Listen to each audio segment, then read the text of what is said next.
है, एक गांव में एक आदमी के पास बहुत सारे गधे थे जिनको वो चारा खिलाने के लिए जंगलों में ले जाया करता था, और जब भी उसको पैसों की जरूरत होती वो उनमें से एक गधा बेच दिया करता था ताकि उसके घर का दाना पानी चले। हाँ शेरू भाई, सुना है तुम गधा बहुत अच्छी कीमत पर बेचते हो और जो कोई भी तुमसे गधा खरीद कर लेकर जाता है तुम्हारी तारीफें ही करता है। अरे भाई, मैं अपने गधों को जंगलों का खालिश चारा खिलाता हूँ, तभी तो मार्केट में इनके मुकाबले का कोई गधा नहीं मिलता। हाँ तो तुम्हारे गधों की सेहत बता रही है कि तुम उनको बड़ा मस्त खाना खिलाते हो। अच्छा फिर तो मुझे गधा दे दो, मैं इसे ले जाकर सवारी का काम लेता हूँ, फिर पता लगेगा कि तुम्हारा गधा कितना बोझ उठा सकता है। हाँ हाँ जरूर ले जाओ, 20,000 रुपए का दूंगा, सवारी भी उठाएगा और तुम्हारे नखरे भी उठाएगा। ठीक है, ये लो 20,000 रुपए गिन लो। फिर वो ग्राहक उस गधे को लेकर चला जाता है और अपने घर लाकर बांध देता है। उसके घर के साथ ही एक बुढ़िया का घर होता है जो बकरियां, मुर्गियां और यहाँ तक के मरे हुए जानवरों का कच्चा गोश्त खाती थी।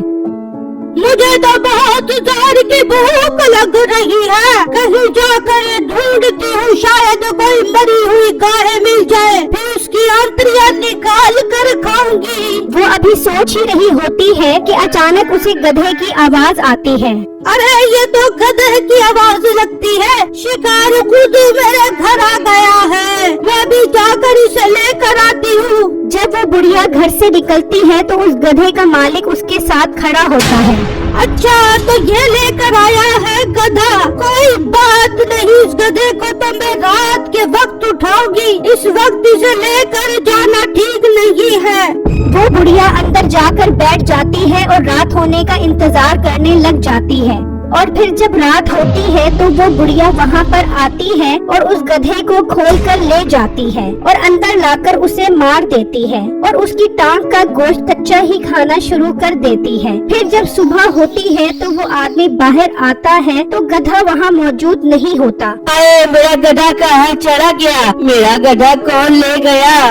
उसकी आवाज सुनकर उसका भाई भी बाहर आ जाता है। क्या हुआ भाई, क्यों इतनी जोर जोर से बोल रहा है? भाई मेरा गधा चोरी हो गया, कल ही मैं 20,000 रुपए का गधा खरीद कर लाया था, अब देखो मेरा गधा चोरी हो गया है। ओ भाई तो क्यों परेशान होता है, गधा वापस अपने मालिक के पास चला गया होगा, चल उसके पास चलते हैं, जरूर उसके पास ही होगा। हाँ हाँ चलो उसके पास। फिर वो दोनों उस गधे वाले के पास पहुँचते हैं। भाई मैं जो कल तुम्हारे से गधा खरीद कर लेकर आया था वो मेरे पास से खुलकर जरूर तुम्हारे पास आ गया होगा, जरा देखो मेरा गधा अपने गधों में। अरे नहीं भाई, क्या हो गया है तुम्हें, तुम पागल तो नहीं हो गए, मेरे पास नहीं आया, अगर आया होता तो मैं तुम्हें जरूर दे देता। बस हो गई तेरी नीयत खराब है, गधे के पीछे अपना ईमान खराब कर लिया तूने, तुझे कोई जरूरत नहीं है गधे के पीछे अपना ईमान खराब करने की, मेरे पास तुम्हारा गधा नहीं आया, जाओ कहीं और जाकर ढूंढो।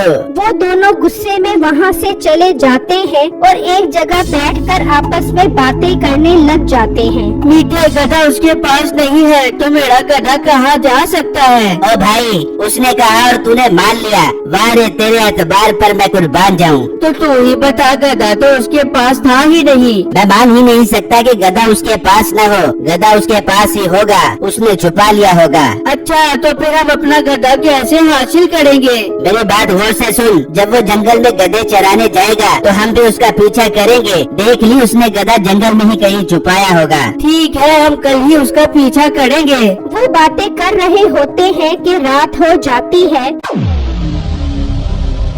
चल भाई अब घर चल, रात हो गई है, इस टाइम यहाँ बैठना ठीक नहीं है। फिर वो दोनों घर आ जाते हैं और जब सुबह होती है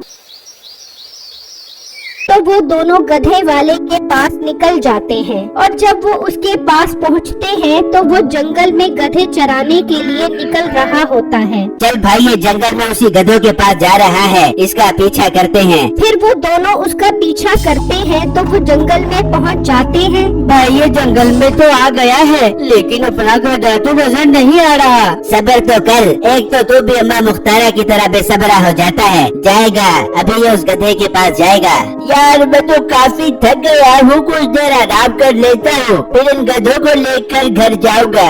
वो आदमी वही सो जाता है और मीठा और उसका भाई उसके जागने का इंतजार करने लग जाते हैं। उनको इंतजार करते करते काफी टाइम हो जाता है, लेकिन वो नहीं उठता। भाई पता नहीं ये कौन सी भंग पीकर सो रहा है, उठने का नाम ही नहीं ले रहा। मजबूरी है, अब इंतजार ही करना पड़ेगा। हम इंतजार क्यों करें, हम इसका गधा लेकर जाते हैं, हिसाब बराबर हो जाएगा। हाँ, बात तो वैसे तूने बिल्कुल ठीक है। चल इस गधे पर हाथ साफ करते हैं। फिर वो गधों के पास आते हैं और उनमें से एक गधा लेकर वहाँ से चले जाते हैं और अपने घर लाकर बांध देते हैं, और वहाँ वो बुढ़िया गधे की आखिरी बोटी भी खा जाती है।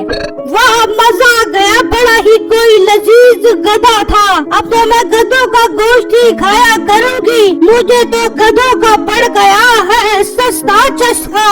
वाह वाह, क्या बात है, ये तो गधे खुद चलकर मेरे पास आ रहे हैं। मुझे तो इन्हें ढूंढने की भी जरूरत नहीं पड़ रही। फिर वो बाहर आती है तो बाहर वही गधा खड़ा होता है। अब मैं अंदर चली जाती हूँ, रात में आकर ये गधा लेकर जाऊंगी। वो बुढ़िया अंदर चली जाती है। भाई तू आज रात बाहर ही सो, ये ना हो कि फिर कोई तेरा गधा चोरी करके ले जाए। हाँ हाँ, मैं आज से अपने गधे की हिफाजत के लिए बाहर ही सोया करूँगा। और फिर जब रात होती है तो वो आदमी चारपाई डालकर सो जाता है, तो वो बुढ़िया आती है और उसका गधा खोलकर ले जाती है और अंदर ले जाकर उसे मार देती है और उसका गोश्त खाने लग जाती है। फिर जब सुबह होती है,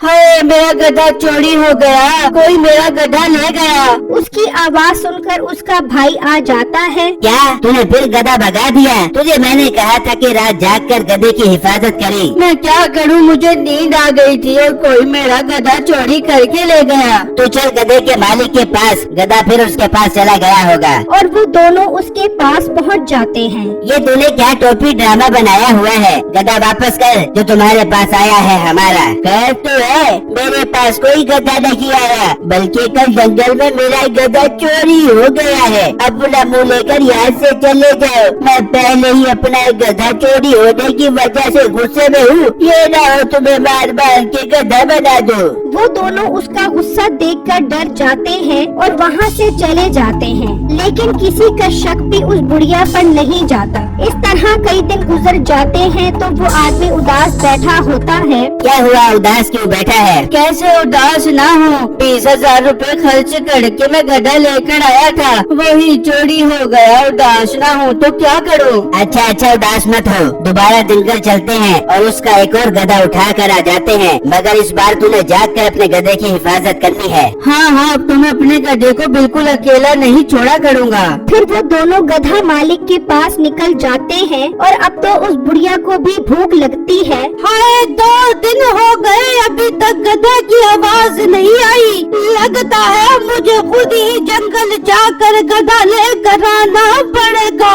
फिर वो बुढ़िया भी जंगल की तरफ निकल जाती है। मीठा और उसका भाई गधे के मालिक के सोने का इंतजार कर रहे हैं और जैसे ही वो सोता है, सो गया, चल जल्दी से गधा लेकर चलते हैं। वो निकलने का सोच ही रहे होते हैं कि वो बुढ़िया वहाँ आ जाती है और उसका एक गधा लेकर चली जाती है। भाई ये तो वही बुढ़िया है जो अपने घर के साथ रहती है। हाँ, ये तो वही बुढ़िया है। इसका मतलब गधे ये चोरी करती है। इतने में गधे के मालिक की आँख खुल जाती है और वो अपना एक गधा कम होने की वजह से शोर मचा देता है। तो मीठा और उसका भाई भी निकल आते हैं और उसको जाकर सारी बात बताते हैं। मगर वो बुढ़िया गधा चोरी करके करती क्या है? हाँ ये तो मैं भी सोच रहा हूँ, चलो चल के देखते हैं। फिर जब वो उसके घर आकर खिड़की से देखते हैं तो वो उस गधे का गोश्त खा रही होती है। देख लो, ये बुढ़िया तो शैतानी बुढ़िया है। हाँ, हमें इसका मसला हल करना पड़ेगा, वरना तो वो हमारे सारे गधे खा जाएगी। मेरे पास एक बहुत अच्छा आइडिया है इसको पकड़ने का, बस जैसा कहूँ वैसा करना। ये बुढ़िया ठीक 2 दिन बाद जंगल से दोबारा गधा पकड़ने जाएगी जाएगी। हमें इसे रास्ते में ही पकड़ना है। फिर वो जंगल की तरफ जाने वाले रास्ते पर जाल बिछा देते हैं और वहाँ खड़े होकर उसका इंतजार करने लग जाते हैं। तो वो बुढ़िया वहाँ आती है और जैसे ही वो जाल पर आती है तो उस गड्ढे में गिर जाती है और मर जाती है। इस तरह उनकी जान उस बुढ़िया से छूट जाती है और वो गधे का मालिक उन्हें इनाम के तौर पे एक गधा देता है।